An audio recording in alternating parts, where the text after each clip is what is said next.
Manjeshwar kabaddi association organisation ಆಶ್ರಯದಲ್ಲಿ ಉದ್ಯಾವರ ಮಾಡ ಪರಿಸರದಲ್ಲಿ 2 ದಿನಗಳಲ್ಲಾಗಿ ನಡೆದ ಅಖಿಲ ಭಾರತ ಕಬಡ್ಡಿ ಪಂದ್ಯಾಟ ಯಶಸ್ವಿಯಾಗಿ ಮುಕ್ತಾಯಗೊಂಡಿತು.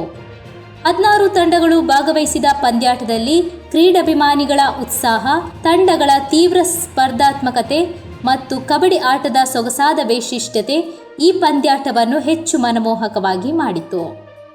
ಈ ಪಂದ್ಯಾಟದಲ್ಲಿ ಭಾರತದೆಲ್ಲೆಡೆಗಳಿಂದ ಬಂದ ಹಲವು ತಂಡಗಳು ಪಾಲ್ಗೊಂಡವು.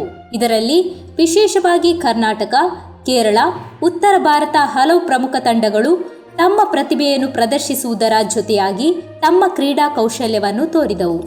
ಪಂದ್ಯಾಟದ ಸಮಾರೋಪ ಸಮಾರಂಭದಲ್ಲಿ ಮಂಜೇಶ್ವರ ಗ್ರಾಮ ಪಂಚಾಯತ್ ಅಧ್ಯಕ್ಷೆ ಜೀನ್ ಲವಿನಾ ಮೊಂತೇರೊ, ಭಾಸ್ಕರ್ ರೈ, ರಾಮಕೃಷ್ಣ ಕಡಂಬಾರ್, ಹಮೀದ್ ಹೊಸಂಗಡಿ, ಎಸ್.ಎಂ. ಬಶೀರ್, ಮುಸ್ತಫಾ ಉದ್ಯಾವರ, ಕಿರಣ್ ಶೆಟ್ಟಿ ಮಾಡ ಮೊದಲಾದವರು ಉಪಸ್ಥಿತರಿದ್ದರು. ಪ್ರಧಾನ ಅತಿಥಿಗಳಾದ ಜನಪ್ರತಿನಿಧಿಗಳು, ವಿವಿಧ ಸಂಘಟನೆಗಳ ಮುಖಂಡರು ಮತ್ತು ಕಬಡ್ಡಿ ಅಸೋಸಿಯೇಷನ್ನ ಮುಖ್ಯಸ್ಥರು ಪ್ರತಿಭಾವಂತ ಆಟಗಾರರಿಗೆ ಪ್ರಶಸ್ತಿಗಳನ್ನು ವಿತರಿಸಿದರು. ಸಮಾರಂಭದಲ್ಲಿ ತಂಡಗಳು ಮತ್ತು ಆಟಗಾರರು ತಮ್ಮ ಗೆಲುವಿನ ಖುಷಿಯನ್ನು ಹಂಚಿಕೊಂಡರು. ಕುಂಜತ್ತೂರು ಮಹಲಿಂಗೇಶ್ವರ ತಂಡ ಮೊದಲ ಸ್ಥಾನವನ್ನು ತನ್ನದಾಗಿಸಿ ಚಾಂಪಿಯನ್ಸ್ ಆಗಿ ಆಯ್ಕೆಯಾದರು. ಉಮಾಮಹೇಶ್ವರಿ ಕಾಪಿಕಾಡ್ ದ್ವಿತೀಯ ಸ್ಥಾನವನ್ನು ಪಡೆಕೊಂಡರು. ಪ್ರಕಾಶ್ ಕುಂಪಳ ವಾರಿಯರ್ಸ್ ತೃತೀಯ ಸ್ಥಾನವನ್ನು ಪಡೆದರೆ ಕಣ್ಣೂರು ಯೂನಿವರ್ಸಿಟಿ 4ನೇ ಸ್ಥಾನವನ್ನು ಪಡೆದಿದೆ.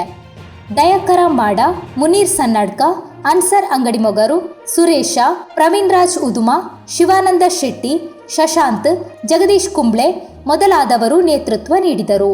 ಪಂದ್ಯಾಟ ವೀಕ್ಷಿಸಲು ಕಬಡ್ಡಿ ಕ್ರೀಡೆಯಲ್ಲಿ ಇಚ್ಛಾಶಕ್ತಿ ಇರುವ ಕ್ರೀಡಾ ಪ್ರೇಮಿಗಳ ಸಾಗರವೇ ಹರಿದು ಬಂದಿತ್ತು.